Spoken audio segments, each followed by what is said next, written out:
do versículo 1 ao versículo 3, ele faz uma apresentação. Ele diz: Paulo, prisioneiro de Cristo Jesus, e o irmão Timoteu, ao amado Filemão, também nosso colaborador. A irmã Áfia, Arquipo, nosso companheiro de lutas, e a igreja que está em tua casa. Graça e paz a vós outros da parte de Deus, nosso Pai, e do Senhor Jesus Cristo. Até aí por enquanto. Ele diz que ele é prisioneiro, não de Roma, prisioneiro não do império, mas prisioneiro de Cristo Jesus. E por que Paulo foi prisioneiro? Porque por diversas vezes ele desafiou as autoridades locais, por diversas vezes ele pregou a palavra de Deus, e o denunciaram, e o entregaram, fizeram o complô, e nesse momento ele se considera, e ele é, e está na condição de prisioneiro de Cristo. Ele entende que o fato que eu estou em prisão, o fato que eu estou na cadeia, é porque eu estou pregando a palavra de Deus. O fato de que eu estou na prisão é porque existe uma causa, e essa causa é a causa de Cristo. E ele escreve ao nosso amado Filemão. Timoteu está com ele na cadeia, e ele escreve para Filemão, e ele escreve também para a família de Filemão, Áfia, Arquipo, e chama Arquipo, filho de Filemão, nosso companheiro. E um dos primeiros princípios que eu aprendo nesse lugar é que ele chama Filemão de nosso colaborador. E eu pergunto, por que ele chama Filemão de nosso colaborador? Se Filemão não está em Roma com ele, se Filemão está em Colossos. Sabe por que ele chama Filemão de nosso colaborador? Porque Filemão, ele abriu as portas da sua casa para receber a igreja de Deus. A igreja do Senhor se reunia na casa de Filemão. Se fosse nos dias de hoje, poderíamos dizer que Filemão era o anfitrião da igreja de Deus. E seu filho, Arquipo, era aquele que estava liderando. Filemão, ele colabora com o reino de Deus. Ele está na mesma luta que o apóstolo Paulo. Se Paulo está na cadeia e está lutando pelo reino de Deus, Filemão, de igual maneira, é alguém que entende a importância de lutar pelo reino de Deus. E Filemão, ele abriu as portas da sua casa para que a igreja pudesse se reunir. E um dos primeiros princípios que eu vejo é que se nós queremos que o reino de Deus siga crescendo e siga expandindo, nós necessitamos aprender a trabalhar e a viver em unidade. Paulo, ele não trabalhou sozinho. Paulo, ele não foi aquele que centralizou tudo na sua pessoa e falou: olha, a igreja só vai funcionar se eu fizer o culto ou se eu fizer a reunião. Não, Filemão, você é meu colaborador. Filemão, eu acredito em você. E tanto eu aqui em Roma e você aí em Colossos, estamos os dois lutando pela mesma causa, e a causa do evangelho de Deus. Você é meu colaborador, seu filho também é nosso companheiro, estamos na mesma luta, temos o mesmo propósito, temos o mesmo objetivo, e o nosso propósito é que a palavra de Deus siga abençoando ainda a muitas pessoas. Se nós temos missionários hoje no campo, é porque a igreja local, ela caminha em unidade. Se nós temos missionários no campo, é porque a igreja local, ela ora, ela abençoa, e ela também contribui para que o missionário tenha toda a capacidade e toda a provisão para que possa deixar a sua terra local e possa estar lá trabalhando onde Deus o chamou e onde Deus o levou. Graças a Deus, Deus nos deu o privilégio de estar há quase 10 anos servindo ao Senhor lá no Peru. E isso só foi possível porque nós caminhamos em unidade. E se nós queremos seguir crescendo ainda mais, precisamos seguir caminhando em unidade. Precisamos seguir caminhando juntos, porque é a única maneira que o reino de Deus ele pode crescer. Do versículo 4 ao versículo 7, nós podemos aprender outras coisas. Olha o que diz o versículo 4. Dou graças ao meu Deus, lembrando-me sempre de ti nas minhas orações. Paulo, ele tinha um coração generoso. Paulo, mesmo estando preso, ele não deixou de orar por aqueles que estavam fazendo a obra de Deus. Paulo, mesmo estando em condições adversas, Paulo, mesmo estando em condições onde ele deveria dizer: olha, igreja do Senhor, igreja amada, por favor, orem por mim. Não é isso que ele fala. Ele fala: Filemão, eu sei que você está trabalhando pelo mesmo propósito que eu, estamos juntos nessa mesma luta. Eu oro por você. Eu agradeço a Deus pela sua vida, um coração generoso na oração. Nós queremos ver o reino de Deus crescer, necessitamos seguir orando, abençoando aqueles que estão trabalhando, aqueles que estão liderando, aqueles que estão servindo ao Senhor. Um coração generoso, investir o nosso tempo na oração para abençoar, para mover os céus, para mover a terra, para mover tudo em favor do reino de Deus e da obra de Deus. Ele diz no versículo 5, eu estou ciente, Filemão, do teu amor e da fé que tens para com o Senhor Jesus e todos os santos. Paulo, ele reconhece o ministério de Filemão. Paulo, ele reconhece o quanto Filemão tem abençoado a igreja. Paulo diz, olha, eu ouvi dizer, eu tenho testemunho, eu conheço que o teu amor, a tua fé para com o Senhor e para com os irmãos, ela tem sido de grande bênção. Paulo diz, Filemão, eu sei que você é um verdadeiro cristão. Filemão, eu sei que você dá verdadeiramente testemunho de uma pessoa que serve a Deus, de uma pessoa que tem temor do Senhor. Sabe por quê? Porque me consta que o teu testemunho, a tua fé para com Jesus, a tua fé para com o Senhor, ela não é somente para com o Senhor, mas também ela é para com os irmãos, e isso tem sido de grande bênção na vida dos irmãos. No versículo 6, a tua comunhão da tua fé se torna eficiente no pleno conhecimento de todo o bem que há em nós para com Cristo Jesus. Versículo 7, olha o coração generoso de Paulo.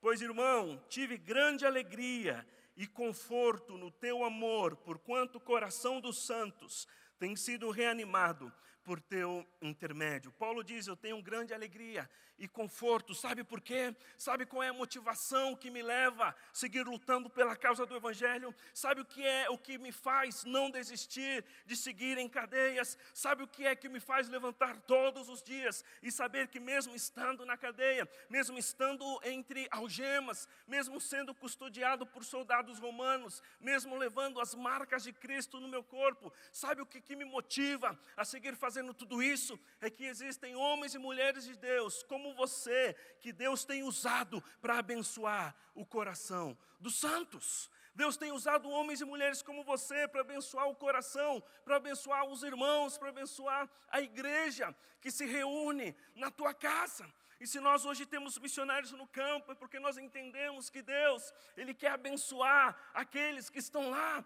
Se nós estamos hoje nesse lugar, nos reunindo e celebrando o Senhor, é porque a nossa motivação é que você saia desse lugar abençoado pela palavra, pela presença e pelo poder do nosso Deus.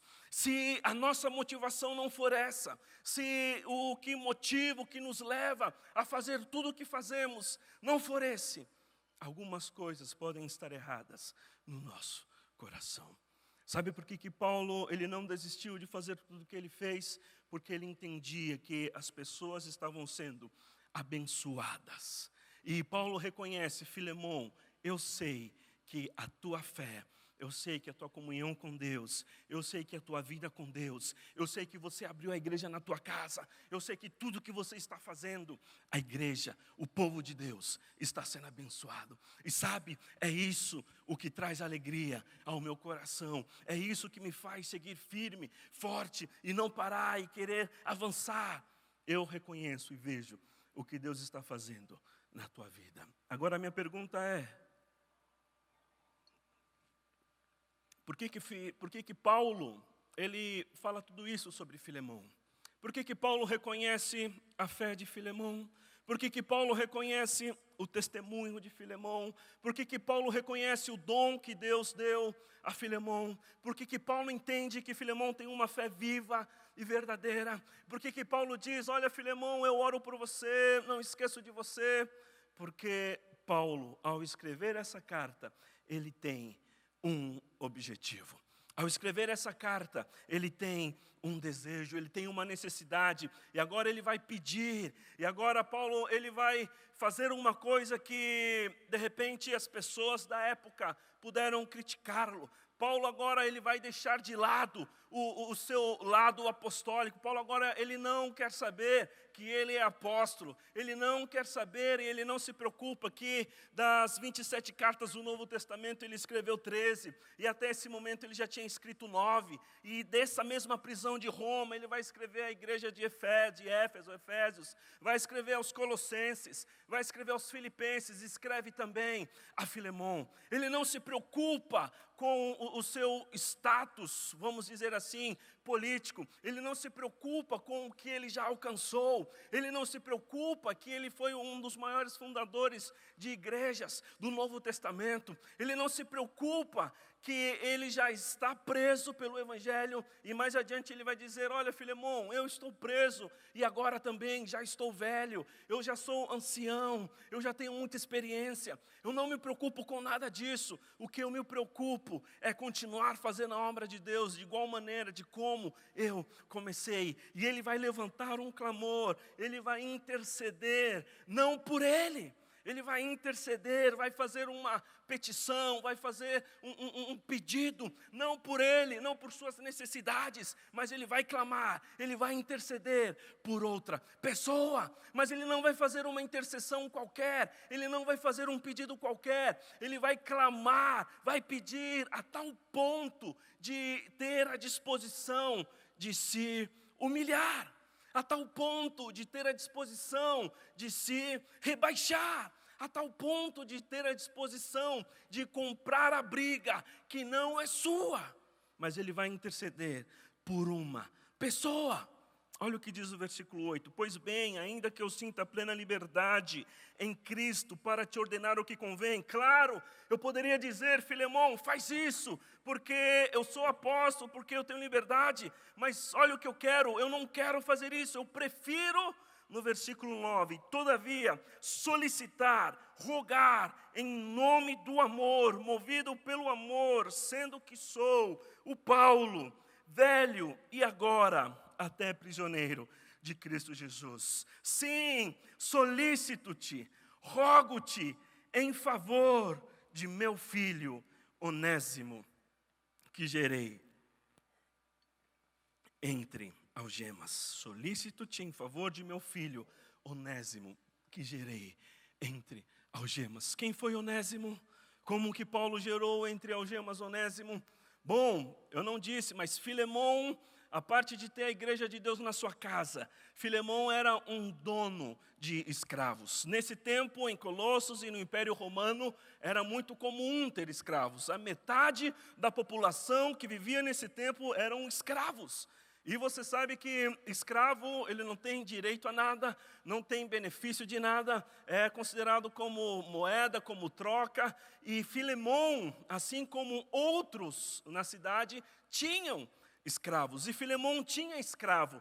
E Onésimo foi um dos escravos de Filemon. E diz o texto que Onésimo, ele roubou, furtou, de alguma maneira trouxe prejuízo a Filemon. E ele fugiu, saiu de Colossos e pensou, bom, aonde eu posso ir que ninguém vai me encontrar? Aonde eu posso ir que não vou ser capturado, achado novamente? E ele fez essa viagem de Colossos, ele foi até Roma. Só que chegando em Roma, de alguma maneira, ele foi parar na cadeia, na prisão, onde estava Paulo. E quando ele chegou lá, obviamente, Paulo, ele cuidou de Filemon, ele evangelizou Onésimo, a tal ponto que ele pôde dizer, eu solicito-te, eu rogo-te, em favor do meu filho Onésimo, que gerei entre cadeias. Olha o que o apóstolo faz.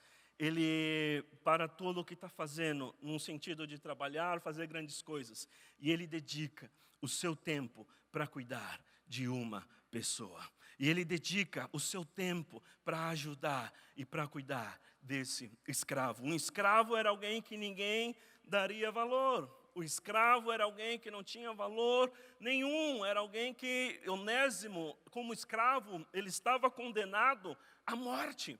Onésimo, como escravo, a lei romana permitia que o seu dono, a qualquer momento, mandasse torturar, mandasse prender e até mesmo mandasse matar a Onésimo, mas Paulo diz, é meu filho. E eu acredito que para que Paulo pudesse dizer meu filho, é que Onésimo ele se converteu, ele conheceu o poder da palavra, ele se rendeu ao Senhor e a sua vida foi transformada. E isso não foi questão de 1, 2 semanas, isso levou tempo, porque Paulo diz, é meu filho. E no Novo Testamento você não vai ver Paulo dizendo que todos são seus filhos, não. Paulo só vai chamar de filho a Timóteo, Paulo só vai chamar de filho a Tito, e agora Paulo chama de filho Onésimo. E por que será que Paulo chama Onésimo de filho? Porque Paulo cuidou de Onésimo. Se eu e você queremos ver o reino de Deus crescendo e o reino de Deus avançando, nós temos que ter a disposição de comprar brigas que não são nossas. Temos que ter a disposição de se envolver em problemas que não são nossos. Temos que ter a disposição de investir o nosso tempo, o nosso dom, os nossos talentos, investir a nossa própria vida em situações, circunstâncias e pessoas que nunca vão poder dar nada em troca pelo que estamos fazendo por ela. Paulo comprou a briga de Onésimo, movido por amor. Paulo comprou a briga de Onésimo, movido por paixão. Eu e você, nessa manhã, qual é o nosso desafio missionário? Qual é o nosso desafio para que o reino de Deus siga crescendo? Qual é a briga que nós temos que comprar?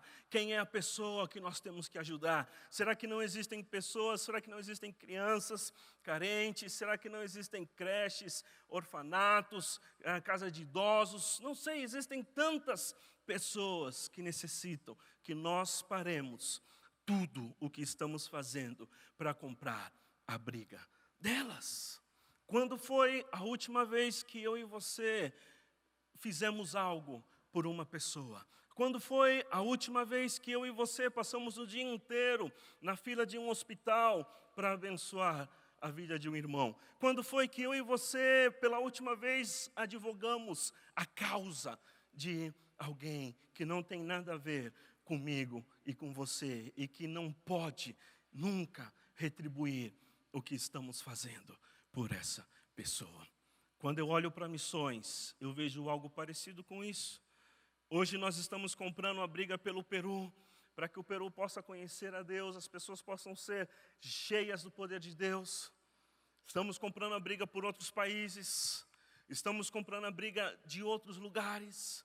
Mas qual a disposição que eu e você temos de comprar a briga por essas pessoas, para que de alguma maneira elas possam alcançar o favor e a bênção do Senhor? Paulo diz, Onésimo, meu filho, que eu gerei entre algemas. Quando nós nos preocupamos pelo reino de Deus, nós damos frutos, mesmo estando em situações adversas. Quando nós nos preocupamos pelo reino de Deus, nós alcançamos pessoas, mesmo estando em situações que não nos são favoráveis. Quem diria que um escravo viesse a se converter na prisão em Roma, onde Paulo estava? Eu entendo que o poder de Deus, ele não é limitado. Eu entendo que a palavra de Deus, ela não é limitada. E ela tem poder de transformar, restaurar e alcançar o perdido onde quer que ele esteja. Amém? Você crê nisso? E Paulo, ele diz, versículo 11, Onésimo antes te foi inútil, claro, roubou, fugiu, atualmente, porém, ele é útil a ti e a mim. Em outras palavras, ele roubou, fugiu, era alguém que não era útil, mas agora ele é útil para mim e ele é útil para você. O reino de Deus, ele faz com que não existam judeus, gentios, escravos, livres. Ele faz com que todos possamos ser um no corpo de Cristo e um pela igreja e um em unidade. Sabe por quê? Porque nós estamos falando de um dono de escravos, nós estamos falando de Paulo como alguém que cresceu abundantemente no Evangelho, e estamos falando de um escravo. E agora Paulo diz, olha, ele é útil, você, Filemão, a igreja de Deus está na sua casa, você está abençoando os irmãos, você está servindo a Deus, mas de igual maneira, esse escravo que fugiu, esse escravo que estava condenado, agora ele é útil para mim, ele pode me servir aqui nas cadeias onde estou, mas ele também pode te servir aí onde você está. E por quê? Porque a palavra de Deus, o poder de Deus, ele salva, restaura, transforma e dignifica as pessoas e põe todo mundo no mesmo nível diante de Deus e não faz acepção de pessoas e não faz ninguém ser maior ou menor. Todos somos iguais no corpo de Cristo. Paulo está dizendo, olha, Filemão, reconheça o que Deus fez na vida desse escravo. Filemão, dignifique, valorize o que Deus fez na vida desse escravo. Versículo 12, eu estou enviando ele de volta. Quero dizer o meu próprio coração. Eu queria conservá-lo comigo mesmo, para que em lugar teu me servisse nas algemas que carrego por causa do Evangelho. Mas nada quis fazer sem o teu consentimento, para que a tua bondade não venha a ser como que por obrigação, mas de livre vontade. Olha, Filemão, eu queria que Onésimo ficasse aqui em Roma. Aqui em Roma ele pode me servir nas algemas que carrego por causa do Evangelho, mas eu não quis fazer nada sem teu consentimento. Eu não quis forçar uma situação. Eu quero que, se você o libere, seja por amor, assim como eu estou clamando e assim como eu estou pedindo por amor. E Paulo compra a briga de Filemão, e Paulo usa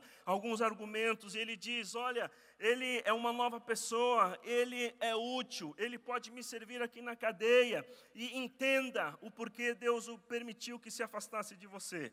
No versículo 15 ele diz, acredito que ele veio a ser afastado de ti temporariamente, a fim de que o recebas para sempre, não como escravo, antes muito acima de escravo, como irmão caríssimo, amado, especialmente de mim, e com maior razão de ti, quer na carne, quer no Senhor. Filemão, entenda que Deus permitiu que você sofresse essa perda, que você tivesse esse prejuízo, que esse escravo fugisse de você com um propósito eterno. Entenda que o propósito de Deus tem muito mais a ver com salvação, com o propósito eterno e divino, do que a preocupação financeira que esse escravo possa ter dado a você. Se Deus permitiu que ele fugisse, roubasse, entenda que o propósito de Deus em tudo isso é que agora, quando você o veja, não o veja mais como escravo, não o veja mais como alguém que não tem valor,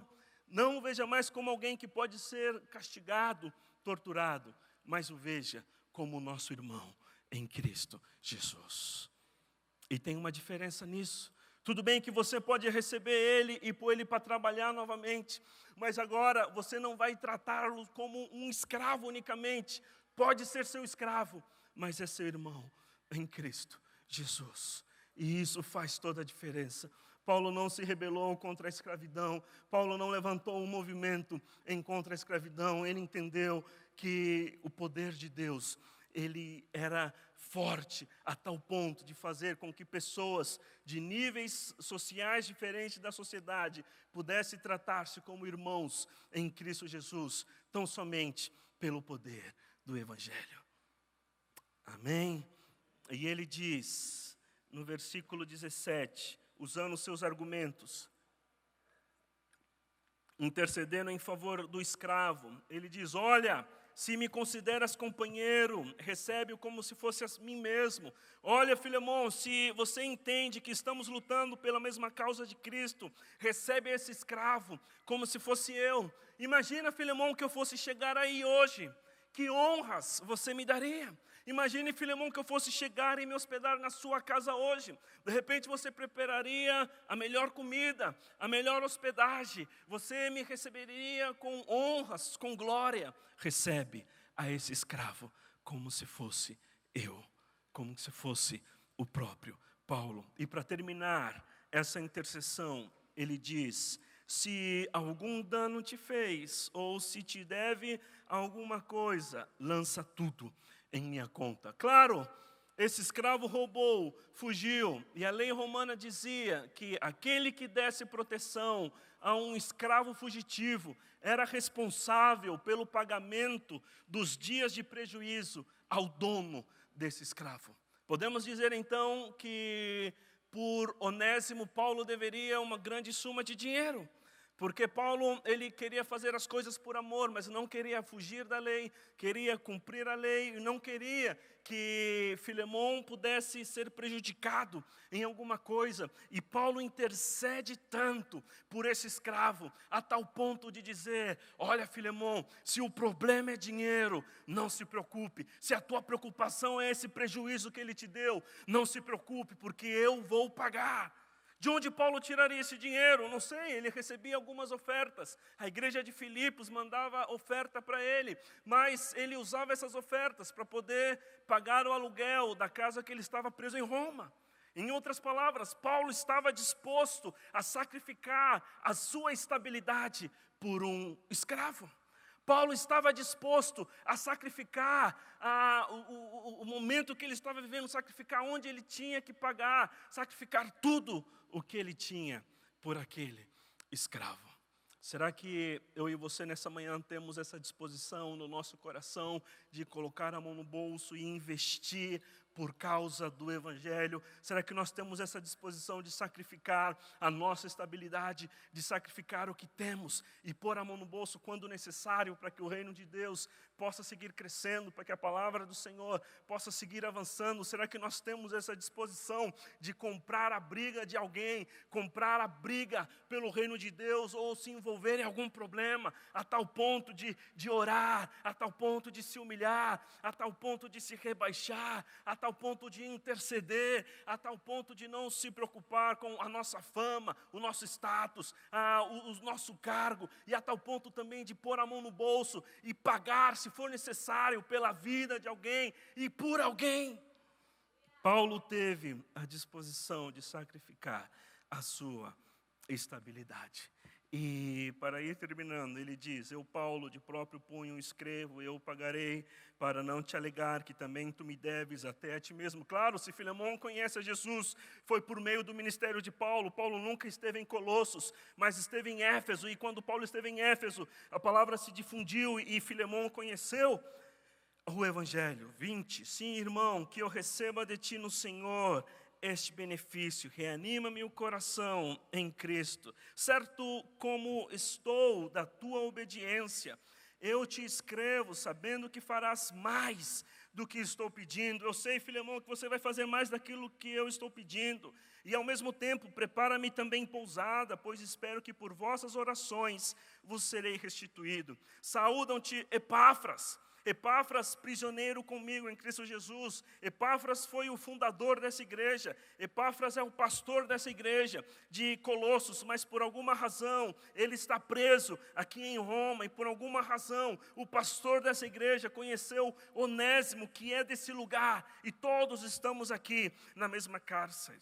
Marcos, aquele que viajamos junto com Barnabé e brigamos, hoje estamos juntos. Aristarco, Demas, Lucas, meus cooperadores, a graça do Senhor Jesus Cristo seja com o vosso espírito. Filemão só teria duas opções a fazer. Opção número 1, ouvir o que a lei romana dizia, ouvir o que a sociedade dizia. Na cidade de Colossos havia outros donos de escravos, Filemão tinha outros escravos. Então o processo normal, o processo natural seria Filemão mandar castigar, torturar e até mesmo matar a esse escravo fugitivo. Se ele não fizesse isso, outros escravos poderiam rebelar-se. Se ele não fizesse isso, os donos de escravos da cidade, os outros amos, poderiam rebelar-se também contra ele. Ele iria causar uma desordem social, ele iria causar um problema na sociedade daquela época, se ele não mandasse matar ou castigar ao escravo fugitivo.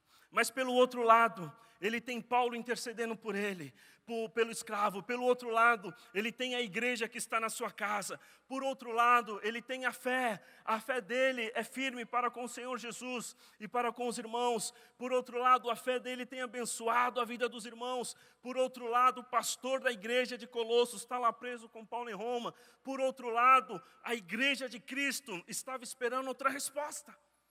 O que será que Filemão fez? Diz a tradição que Filemão perdoou ao escravo fugitivo. E diz a tradição que tempos depois, esse escravo foi um dos pastores daquela cidade. Martinho Lutero dizia que um dia eu e você fomos considerados como Onésimo. Martinho Lutero dizia que um dia eu e você roubamos ao nosso dono. Um dia eu e você tivemos condenado à morte. Um dia eu e você andávamos como ovelhas errantes, ovelhas sem direção, sem caminho, que sobre nós pesava uma condenação, que sobre nós estava a morte, que nós estávamos condenados à morte, porque roubamos, porque pecamos, erramos e fugimos. Mas alguém intercedeu por nós. Alguém esteve disposto a comprar a nossa briga. Alguém esteve disposto a pagar o que fosse necessário pela nossa liberdade. E alguém veio e pagou esse preço, e foi um preço que eu e você conhecemos, o preço da cruz, o preço de sangue, o preço de entregar a sua vida ali por mim e por você. Tudo isso para que o nosso dono pudesse nos aceitar novamente. Tudo isso para que o nosso dono pudesse nos perdoar novamente. E se eu e você hoje fazemos parte da família de Deus, é porque Ele aceitou o sacrifício. E assim como Onésimo foi perdoado, eu e você também fomos perdoados pelo sangue de Jesus. Amém? Eu comecei dizendo o que eu e você estamos dispostos a fazer para que o reino de Deus ele possa seguir crescendo. Até onde eu e você temos o valor e a disposição de ir e fazer. Será que estamos dispostos a caminhar em unidade? Será que estamos dispostos a reconhecer e valorizar o dom e o ministério e a vida e trabalhar juntos e ver o que Deus está fazendo na vida das outras pessoas? Será que nós temos a disposição de comprar uma briga, de interceder, de se envolver, a ponto de se humilhar e de se rebaixar e de se parecer e se mostrar como aqueles a quem estamos comprando a briga? Será que estamos dispostos a investir o dinheiro que seja necessário por isso? Será que estamos dispostos a ser fiador de alguma causa, mesmo depois de já ter alcançado tudo, mesmo depois de já ter escrito 9 cartas no Novo Testamento, mesmo depois de já ter plantado várias igrejas, mesmo depois de já ser conhecido como um ministério frutífero e pessoas frutíferas, estamos dispostos a voltar atrás e fazer tudo como se estivéssemos começando tudo de novo. O que eu e você estamos dispostos a fazer? Que Deus te abençoe, no nome de Jesus. Amém.